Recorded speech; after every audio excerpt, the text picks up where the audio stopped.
So October 20th here, as I noted, it's off week for us. Lots of busy things, beating up the schedule. We're a small team, so it's not always easy to stay exactly on our rhythm. So we're using this as an opportunity to kind of restart the clock a little bit. And as I mentioned, we'll be doing a double week this weekend, next week, to get us back into the flow and get the momentum flowing.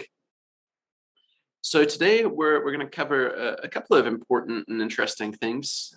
As usual, I'll be kind of going through a welcome, providing some community highlights, introducing an experimental small program that we're taking a look at.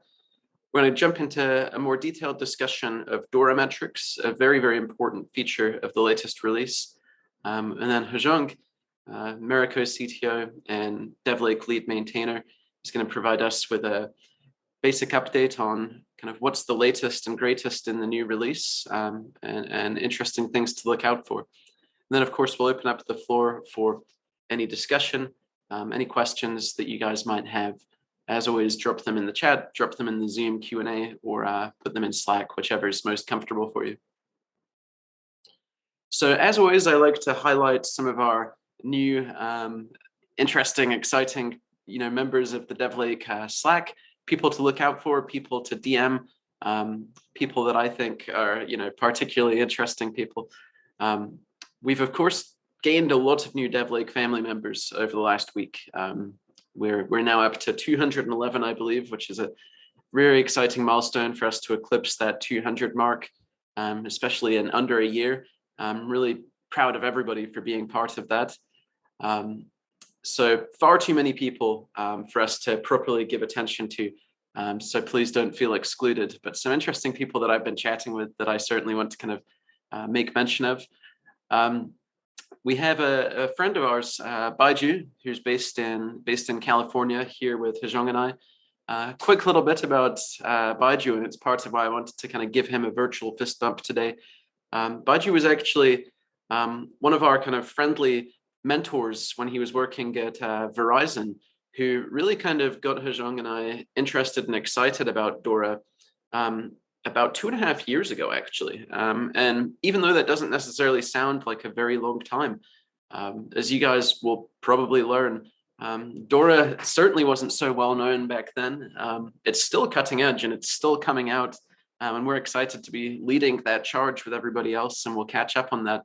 But it's certainly very special to us to see one of our kind of early partners, one of our earliest users, one of the earliest people providing us with these insights and feedback, joining the community. So Baiju is a really friendly guy, really talented, very experienced. Definitely reach out to him and welcome him to the community. And I'm sure he'll be happy to chat with you about all things DevOps and DORA. We also have Jack. Jack is a part of one of our partner communities. Really friendly guy doing some incredible things in the Chinese open source community. We're looking to do some interesting events with him in the near future, and a few other kind of content collaborations. But certainly if you want to kind of expand your reach in the open source community, especially in Asia, Jack is a really, really great guy to get connected with, and he's in the Slack pretty frequently. So certainly welcome him. We also have some great new folks from India. India, of course, being the open source powerhouse, building our community.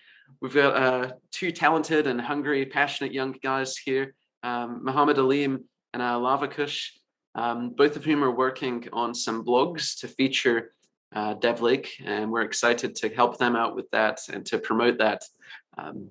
That will be coming soon. We also have our friend Yaroslav, who's based in Europe, in Berlin. Yaroslav is a really interesting guy, currently working on a new plugin that's going to support some new connections for DevLake. So I'm really excited to see this kind of activity happening, and really grateful, Yaroslav, for your contributions to our community. And then last and certainly not least here, we have Swanit.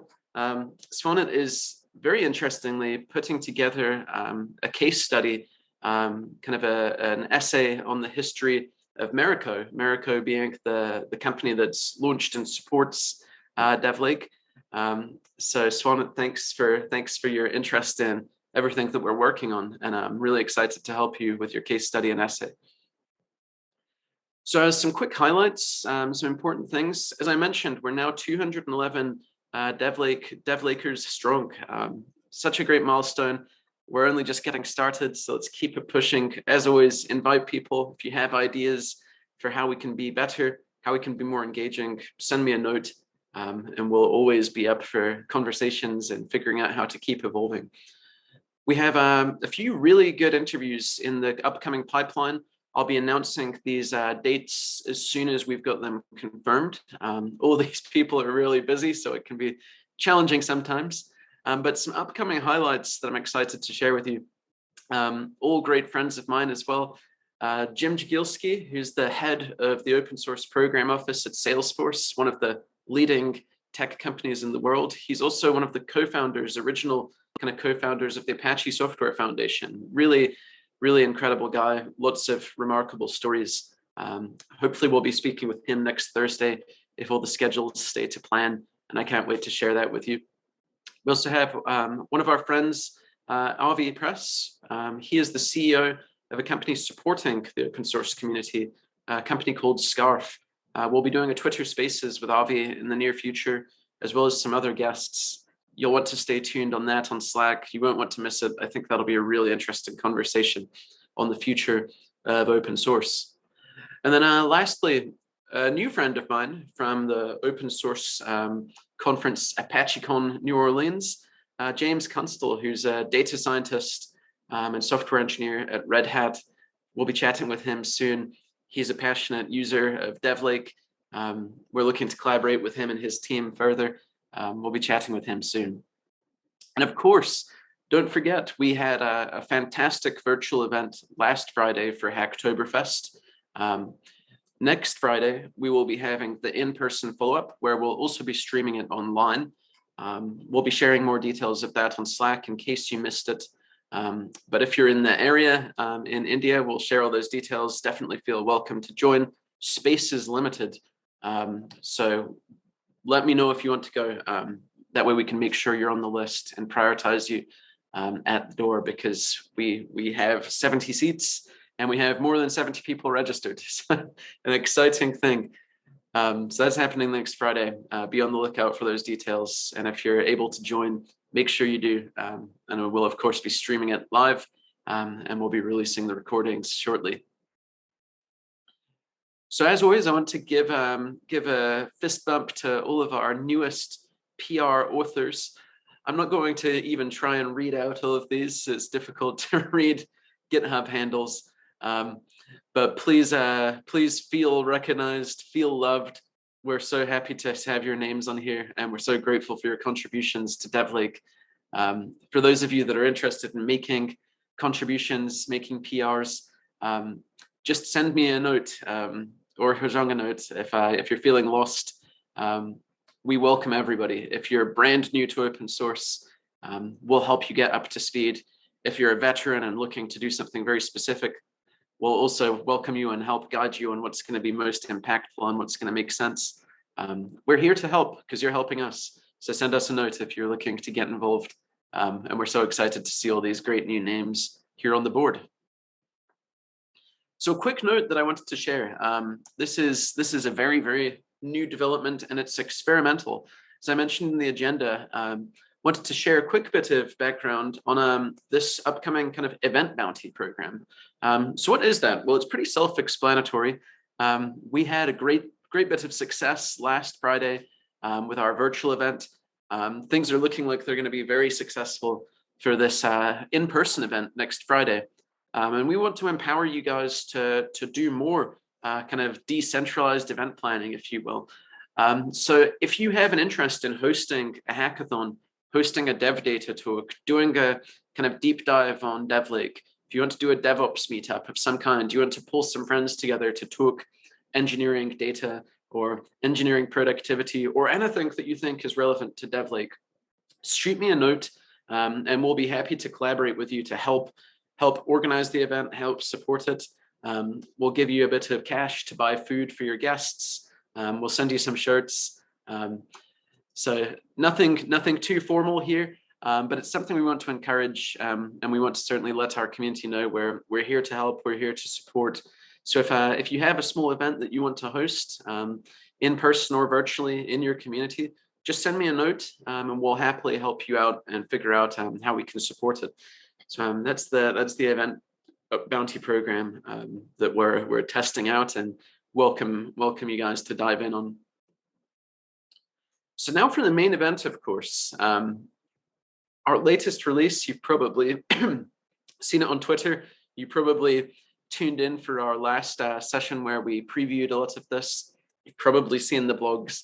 So hopefully none of this is new, but it is something exciting, and it is something that we want to take a moment to really kind of get everybody up to speed on and share this recording so that others in the future can get up to speed with this, because we think this is really important. So before I pass the microphone to Hezhong in a minute, I'll provide a quick bit of background on all of this, because I do think it's really important. So we at the Merico team and we at the DevLake team, we've spent quite a few years now. For me, I've been doing it 3 years, focused so much on dev data, engineering productivity, assessing software development best practices.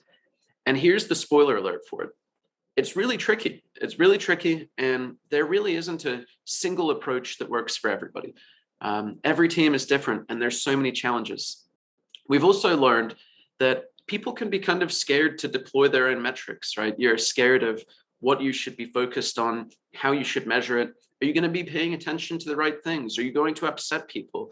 Are you going to take a assessment approach that doesn't make sense and is going to kind of damage your credibility, or even worse, right? Damage the effectiveness of your team. It's not easy, but here's the good news.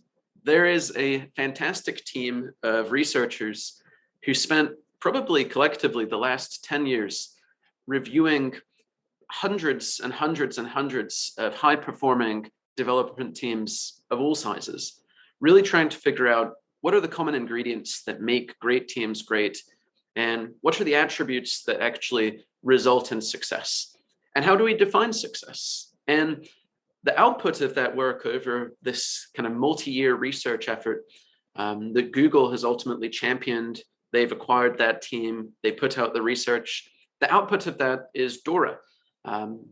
And DORA is ultimately a really kind of simple, practical framework to reliably assess the performance of a software delivery process and the team driving that. Now, why is this kind of exciting and interesting? Well, to put it simply, it's because it does keep things simple. It focuses on two core themes. It's focused on velocity, how quickly are things being delivered, and it's focused on stability. Is stuff breaking? Is it reliable once it's in production? The things that ultimately matter to successfully evolving a product and to making sure that the user experience is good. If you have a buggy product that's breaking or doesn't have high availability, that's a problem. And DORA is focused on kind of assessing these things. So in a nutshell, the easiest way for you to think about DORA is it's a relatively uncontroversial, practical, and simple framework to measure the things that matter in a software development process. And that's why we're really excited to be pushing this forward today with our latest release. And we're excited to keep evolving this and making it available to everybody. So the next question you might have, right, is, well, if this thing is so useful, it's so practical, and it's a reliable, useful thing, why isn't everybody using it? Well, it's a really good question. And we actually asked this question ourselves for a while. And as we looked to answer it with DevLake and with some of the other technologies we're developing, we found what most people do find, which is DORA is actually quite difficult to implement. And it's in part what inspired the creation of DevLake to begin with. It's this challenge that all of this data is living in many different tools, right? You're not using just a single tool or a single account for your entire DevOps process. You're not using a single tool to develop and deploy your code. You're using a whole bunch of things. So if you're looking to capture a proper picture of what this process looks like, you've got that challenge of all of these tools, all of these data sets, all of these logins, all of these accounts. The list goes on, right? It's a headache for people. And once we really kind of got our heads wrapped around this, understanding it, we decided to build the most kind of complete solution that we could possibly put together here to allow people to implement this framework. Because even though the framework itself is simple, the implementation of it, not so simple. And we're excited to be able to deliver this for DevLake users, and we'll be improving and growing this as we go forward. So we'll be releasing a lot of content on this. You can already find some really great documentation on the DevLake website and in the GitHub that explains a lot of this in detail. You can dive into those SQL queries to understand how is each of these kind of panels being delivered, and so much more. So if you have questions about DORA, if you want to host a talk on it, if you want Hajong and I to deliver a talk on it for your community, let us know. We're happy to help you guys push this forward and put this powerful framework into practice. So as you can see here, nothing too fancy to explain, but one thing that I did want to make important mention of, if you're looking to really kind of start experimenting with DORA in your own instance of DevLake, all the usual suspects, right? GitHub, GitLab, Jira, Jenkins. You've probably played with these before. We've supported them for a while. An important thing to understand is that to successfully implement DORA in DevLake, there's a high likelihood that you're going to need to capture that data from one of the tools that may not be currently supported directly by DevLake. But have no fear, because we have come up with a great solution for this to more effectively extend the kind of plugin ecosystem for DevLake. We're, of course, still developing plugins ourselves. Our contributors are developing plugins. But in the meantime, for unsupported plugins, you can solve that with the incoming webhooks approach. There's documentation on that we'll be sharing, in the links in the YouTube bio. We'll be posting on Slack for you to take a look at if you haven't seen it already. But it's just an important note that I wanted to share, that if you're looking to deploy this, I highly recommend reading that short documentation we've got on the GitHub so that you can get fully up to speed on how those webhooks are working, the role that they play in implementing DORA. And I promise you, if you pay attention to that, the rest of it will feel nice and easy and you'll be ready to get up to speed. So yeah, here's what it actually looks like in practice if you haven't seen it already. And I think this is really, quite exciting and quite sexy, at least sexy by metrics standards, right? So what are you seeing here? Well, on the bottom of this chart, on the bottom of this screenshot, you're going to see 4 charts that correspond to those 4 things that we briefly reviewed on that earlier slide. It's the number of deployments that are being pushed out, relating to delivery velocity. There's a lead time for changes, another key part of that velocity equation. And then below, you've got those stability pieces, the median time to restore service. As a quick note, you might also consider using mean average time to restore service. Depending on your kind of project history, team history, one might be more useful or instructive than the other. Some teams are using different approaches there, just something to be mindful of. And then, of course, there's that change failure rate. How often are you pushing things into the wild that cause problems or create outages? So quick note on all of this, right?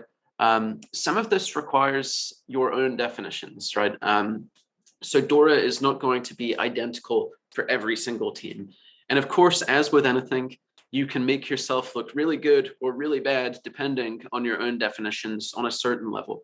So that's an important thing to always keep in mind, is kind of how you're defining these events is going to have a significant influence on how this data ends up getting rendered.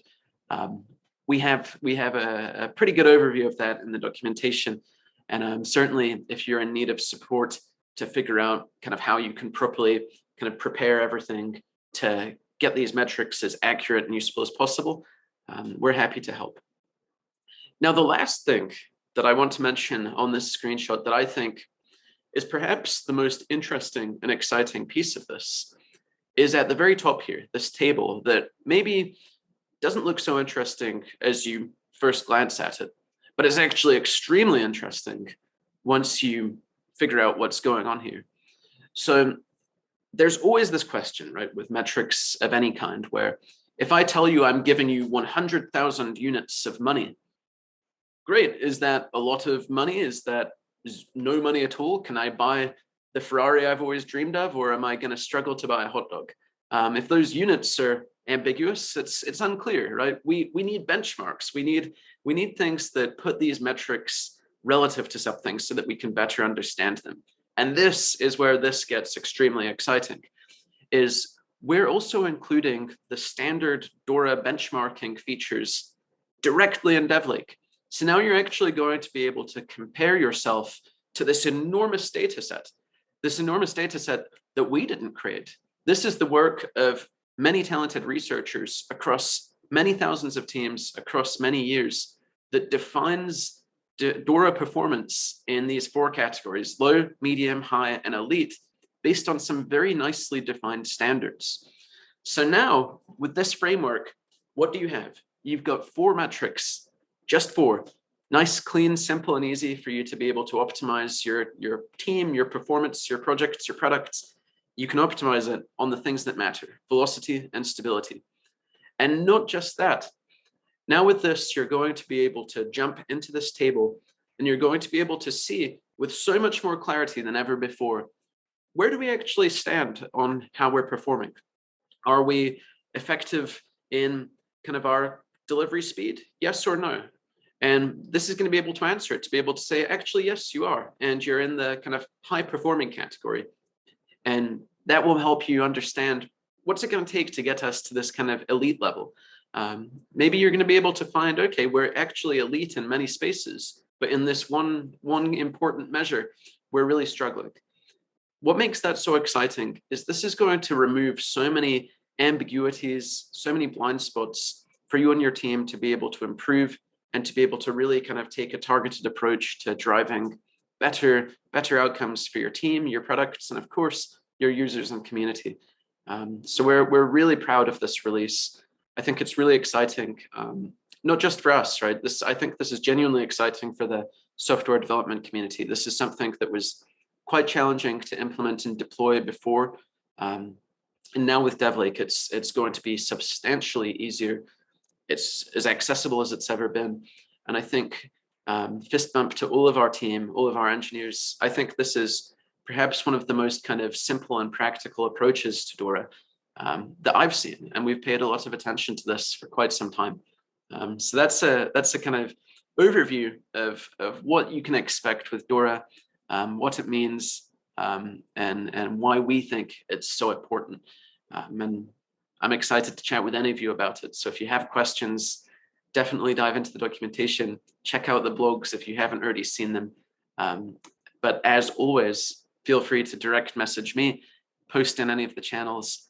We're happy to talk with you about it. We're happy to debug your instance and help you put this powerful framework into use.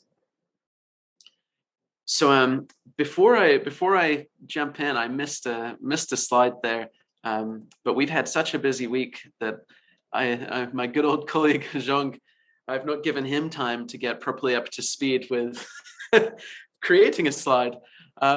So we'll have a more relaxed presentation with this today. But Hezhong, as far as kind of the latest release is concerned, we'll do this in a kind of mini interview format, I suppose. What beyond DORA, are there any kind of features, any bugs, any kind of important updates in our latest release that you feel like our community should know about or pay extra careful attention to? Thank you, Maxim. I think you did a great job covering everything. Can you hear me? Yes, perfectly. Mm-hmm. And then for 0.14, mostly it's DORA, and there are some. We're always, constantly improving our documentation and fixing bugs. But for those, they're relatively, detailed. So I would encourage our, audience to go to our GitHub releases page to see, the exact, improvements in this release. Excellent. Yeah, and I think we did kind of cover a surprising amount of it. I even kind of surprised myself here, given that it's early in the morning here. But hopefully that gives you guys some testament to just how genuinely excited I am about this new feature in our latest launch, where I think every release is one that we should be proud of, especially for you guys who are contributing to them. But for me personally, I think this is one of the most significant ones that we have, and the reason for that is, in terms of kind of accessibility, actionability, this is way up there, right? This is something that you're going to be able to put into place if you're starting at a new team, a new company, new job. This is something that people will respect. They're going to understand it. There's great research behind it. No one's going to be able to question it. Maybe they don't like it, but they won't be able to question it. This is well proven stuff. And I think that's really powerful, because this gives you a really great entry point. If you're a developer that's excited to really take that data-driven approach to building better teams, better software, this is the place to start. This is where you begin. I think this is the foundation for you to kind of build that practice and to get things started and to get that kind of culture kickstarted in a new team. And then once you start kind of deploying these DORA metrics, you're going to be in a great position to start figuring out, where are my other blind spots? What are the other questions we want to answer? What are the things that we want to optimize that are specific to our team or to our users or to our product? This is that foundation, and I'm so excited that we've kind of made this available for people to be able to really put into place. So definitely dive in. The only thing I want to add to Maxim's presentation is I want to quickly share my screen and show you guys where are the documentations for DORA, so you can get to the documentation right away and start implementing it. So let me quickly.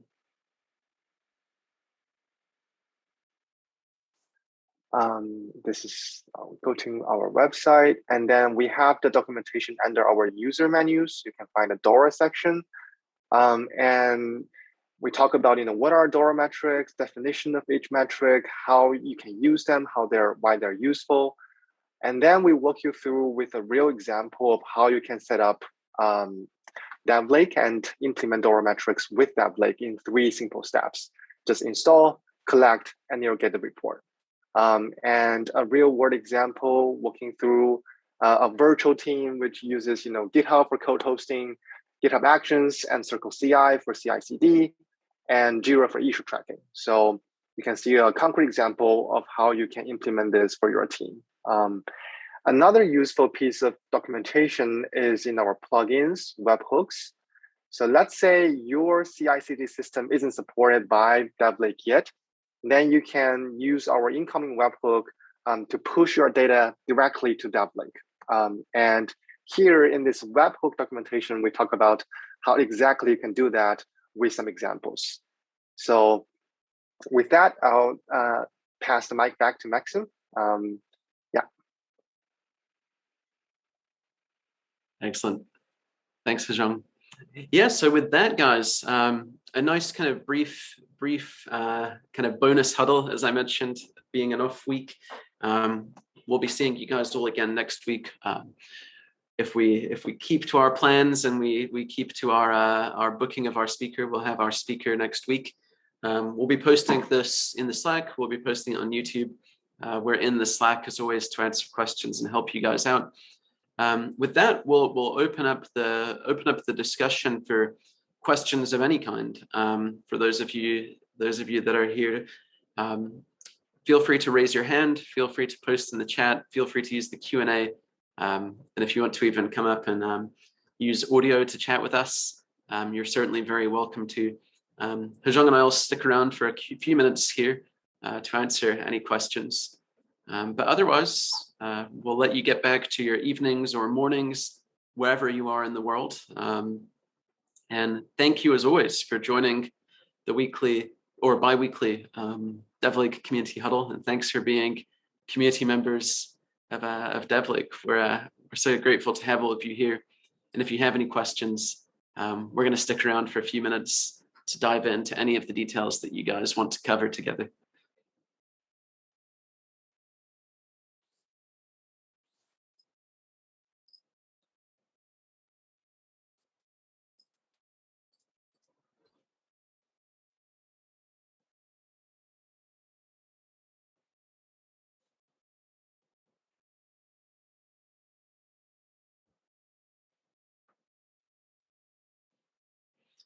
And I have a question for Hejong, which is, what kind of coffee are you drinking that allows you to stay awake and online until 11 at night consistently and up at like 7 a.m. every single day? That's my important question, because whatever I'm drinking clearly isn't strong enough sometimes.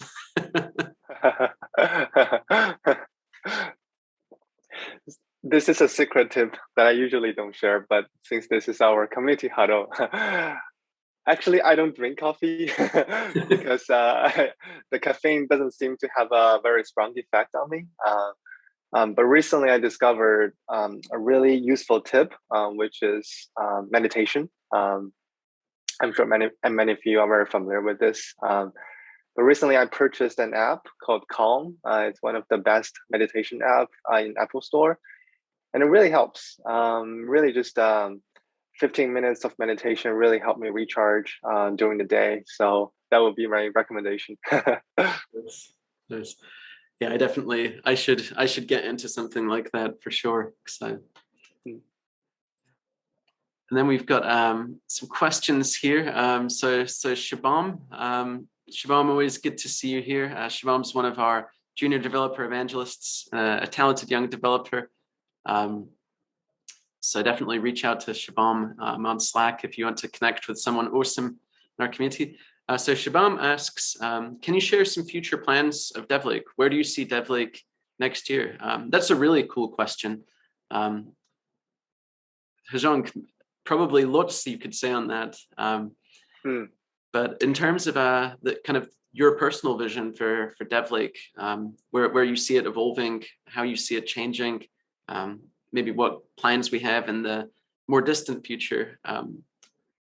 What can we share here? What's next? Yeah.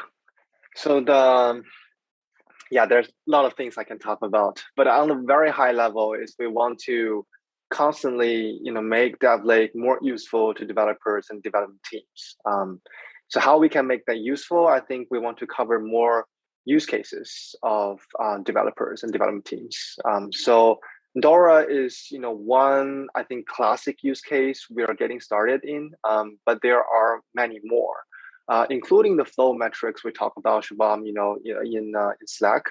And there are other use cases as well. We have, I think we talk about this in our roadmap in documentation, so feel free to check that out.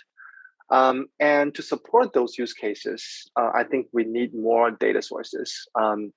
Some of the data sources we're developing right now, for example, Keo in our audience is working on this PagerDuty plugin that will, enable us to get incident data from, incident management system. So that will enable us to do more interesting analysis on that data and cover more, use cases. So besides that, to get those, so one step further into this, how do we get those data sources or those plugins, right? It's improving developer experience. So right now, we have some documentation, to get developers started working on new plugin for DevLake.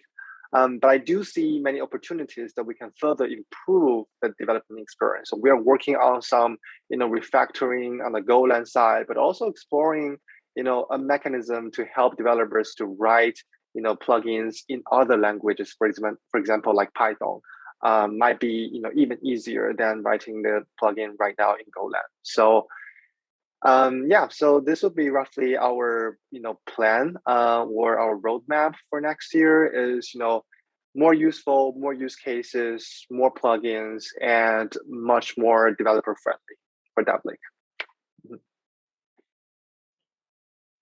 Some great stuff there for sure. Yeah, and I think to kind of jump on Hejong's answer there too, I think the mission for DevLake, as you guys might know from the very beginning, was to create kind of the most customizable, most extensible dev data platform ever, right? And that's one of our kind of big ambitions there. So it certainly, begins and ends with, extending that ecosystem of plugins and connectors, extending and expanding those use cases, making DevLake as versatile as possible, but also as easy as possible for people to really kind of deploy new approaches to assessing whatever it is that they do want to assess and monitor and manage. So I think that's always going to be a big piece of the puzzle. And I think if I can kind of speak, in more kind of a speculative way, I think something we're always focused on, of course, is not just making that, as capable as possible, but we always want to make it as easy and as intuitive and as accessible as possible.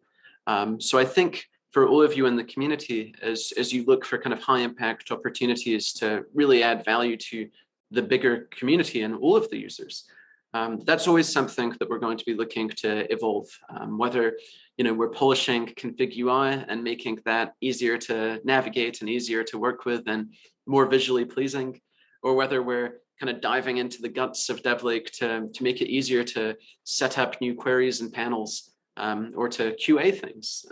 All of that is really important. So I think you can expect to see a lot of work on that in the future, as we collectively work to improve the way that DevLake is from an ergonomics, UI and UX perspective.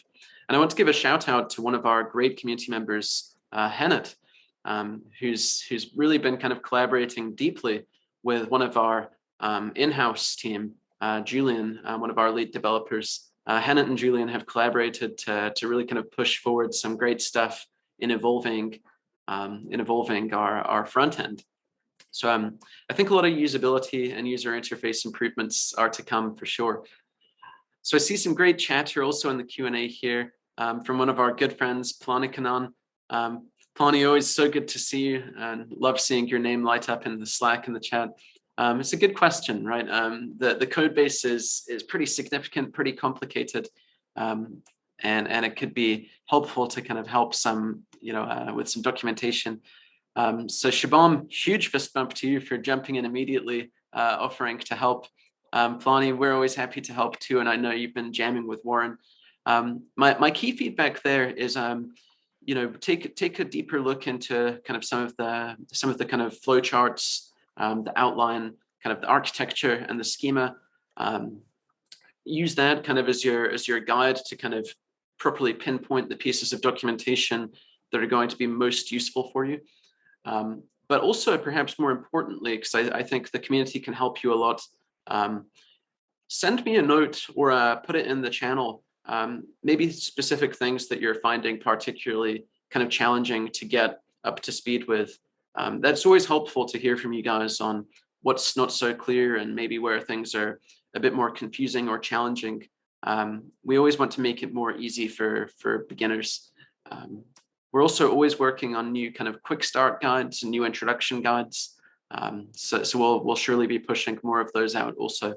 But that's my kind of key feedback there, Plani, is in addition to collaborating with Shabam and Warren and diving into the Slack as always, send me some notes on any ideas that you have or things that you think are challenging or we could improve on, because that's super, super valuable. And it's not just going to help you guys, it's going to help all of the thousands of people that are using DevLake. So ideas are very welcome on how we can help to make it easier to explore. Another great question here from Shabam. So Shabam asks, Hezhong, do you think you would visualize the data related to Kubernetes like in OpenTelemetry? For me, maybe I'm not up to speed enough to answer that question myself. But Hezhong, hopefully you can grab that one and provide the answer there. Yeah. So that's a very good question, Shubham. And for that, I think that's the other side of observability, right? When we talk about observability, I think there are some traditional tools like OpenTelemetry and like Datadog, New Relic. So I think if those things, focus on more on the system metrics, like service response time, DB metrics, stuff like that. So right now, I think that there are already a lot of good tools in that space. So that's not the focus of DevLake right now. But if our users find it useful to keep everything to one place, then maybe we can have a discussion on whether we want to expand into that territory in the future. But that would be my answer right now, is we focus more on the structured dev data from like systems like GitHub, Jira, GitLab, Jenkins, instead of this kind of free form engineering data, time series data that the Datadog or New Relic focus on. Yeah. Great stuff. And then we have another question from our good friend Prasurja. Prasurja is one of our ultimate power players in the community. And I want to give a public congratulations to Prasurja, who recently got a really exciting new job as a developer at a great tech company. Prasurja has been one of our junior developer evangelists. So I just want to give Prasurja kind of a congratulations there and a thank you for always being such a powerful member of our community and such an impactful member of our community. And hopefully Prasurja will have to maybe even do an interview with you, because I think it's really cool to see how you've harnessed the power of open source and harnessed the junior developer evangelist program to accelerate and evolve your career. It makes me so happy and I'm so proud of you. So quick shout out to Prasurja. But Prasurja asks a great question here, which is how can enthusiasts talk about DevLake in public? And what could be a good focus for submitting a call for proposal representing DevLake? So really, really great question.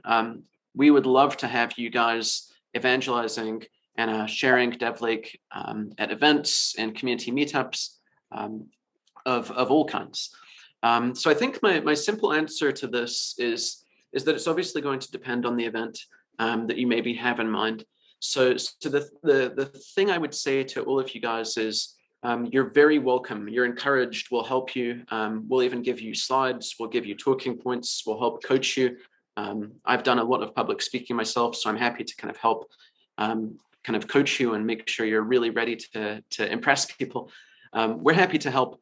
But the first thing I would recommend is kind of determine what kinds of events maybe you're most interested to participate in. If you want to kind of focus on something that's in person, or if you want to focus on something that's virtual, and then think about kind of what formats that event is going to be accepting. In some cases, it might be a 5-minute lightning talk. I have plenty of ideas on how you can maximize that. Or maybe it's a more detailed, like 45-minute kind of detailed keynote or kind of workshop. The format's going to heavily influence what I would recommend that you put together. But my kind of simple answer for that is, once you've identified some events that you're interested in, just send me a DM. I'll be kind of happy to kind of give you thoughts on kind of standard things that you might want to present. I think we'll kind of open source our DORA presentations for you guys. So if you're interested to kind of evangelize, DORA and share that, we've got a lot of great presentation material that you can leverage, and we'll just kind of get you up to speed on it so you can appropriately present and share those slides and that content. So I always recommend, especially in the coming months, because it's something that I think people care about, and I think it's something that we've developed some great content for. Definitely recommend, if in any of the kind of calls for proposals, if you think DORA is relevant, let's put together a proposal or a response or a pitch that focuses on DORA. That's a great place to get started. And for all of you looking to build your careers in open source and use DevLake to help grow yourself, I think this is a great way for you to do that. So I think that lots of great stuff that can come from DORA. For broader things, right? You can look, we've had some community members do some kind of some workshops where they've kind of done a live setup and kind of live tour of DevLake. We've had some people do some kind of code-based walkthroughs and kind of, kind of product and project presentations, sharing DevLake with the community in a variety of formats. So all of these things are things that you can do. All are really impactful. And we are extremely supportive and very happy to support you guys in doing that. So that's my quick advice is first focus on what kinds of events you want to do. Let's figure out what formats most effectively correspond to that event. And then based off of that, we can always take a collaborative approach as a team to help you put together great proposals. And make sure you're ready. We'll help you with slides, we'll help you with content.